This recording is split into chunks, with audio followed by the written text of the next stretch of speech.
D'accord, le Thermomix est arrivé. On l'a installé sur le comptoir. On l'ouvre pour la première fois. Les petites pattes de sécurité devraient s'ouvrir automatiquement puisqu'il était en mode transport pour la livraison, bien entendu.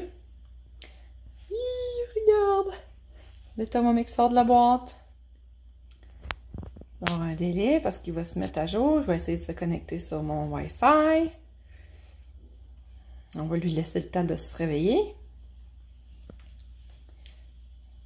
Pendant qu'il se réveille, peut-être juste te dire qu'idéalement, on place le Thermomix près d'une hotte. Près d'une hotte, mais pas sur la surface de chaleur. Donc, pour pas qu'il y ait des problèmes là, de surchauffe.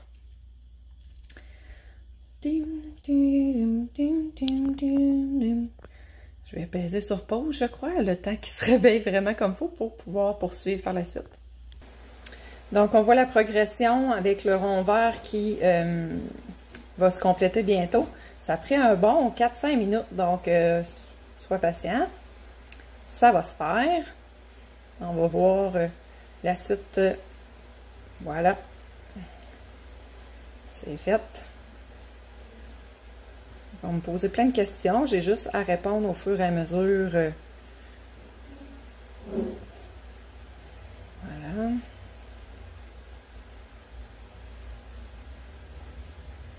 Vorwerk, qui est l'entreprise qui fabrique le Thermomix. Savais-tu que Vorwerk fabrique aussi d'autres appareils, comme des aspirateurs? Mais ils ne sont pas disponibles au Canada présentement. Donc, les petites pattes de sécurité se sont ouvertes. Donc, on me demande mon langage. Je vais dire que je parle le français. Il est où le français? Il est où? English. Espagnol. Français. Français Canada. Voilà. Je suis au Canada. Ah, c'est en ordre alphabétique théoriquement. Canada. Donc, je vais rechercher les réseaux. Je vais me connecter à mon réseau. Bon, il y a un petit délai, hein? C'est pas si rapide qu'un téléphone ou une tablette. Il faut être un petit peu patient. Donc, je vais mettre mon code d'accès.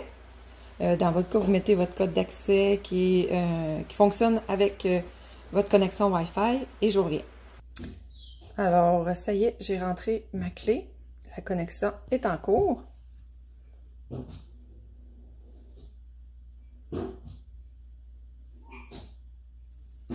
Connexion réussie. Donc, puisque j'ai un compte Cookido existant, je vais simplement rentrer mon email puis mon mot de passe et il va trouver mon compte et il va se connecter simultanément. Donc, ça, c'est une étape qui devrait déjà être faite. Si ce n'est pas fait, je te conseille d'aller le faire directement sur un ordinateur ou une tablette. Ça va être plus facile. Puis, laisser comme 2-3 minutes le temps que le stockage info-nuagique se synchronise et rentrer directement ça ici. Donc, je vais rentrer mon information et je te reviens. Donc, j'ai rentré mes informations et je vais faire connexion. J'espère juste que j'ai pris le bon mot de passe. Super! Bienvenue Diane Tanguay. Votre appareil est désormais connecté à votre compte Cookido. Donc, c'est pas nécessaire de connecter son appareil au compte Cookido. Il va fonctionner quand même, mais ça peut être super intéressant pour utiliser la plateforme. Ensuite, on a les consignes de sécurité. Il y en a 10. Je vais peut-être les passer en revue vite. Dans le fond, ils disent de ne pas mettre de linge dessus lors de son usage, de faire attention aux vapeurs qui s'en échappent pour... oups! Voilà.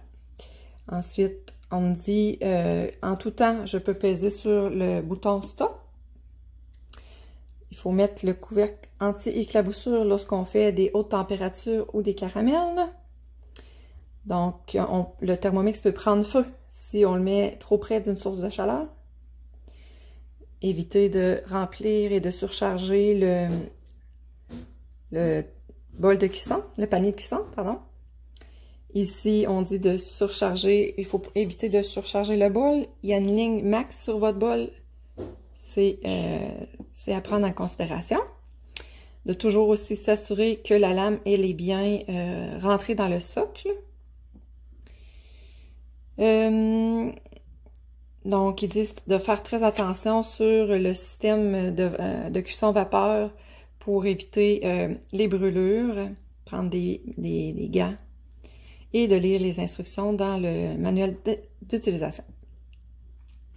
Voilà, on est rendu à l'écran principal. Là, c'est sûr qu'ils vont me demander de mettre à jour le logiciel. Il va repartir pour encore quelques minutes de mise à jour. Puis après ça, ben, je vais être prête à m'amuser avec mon appareil.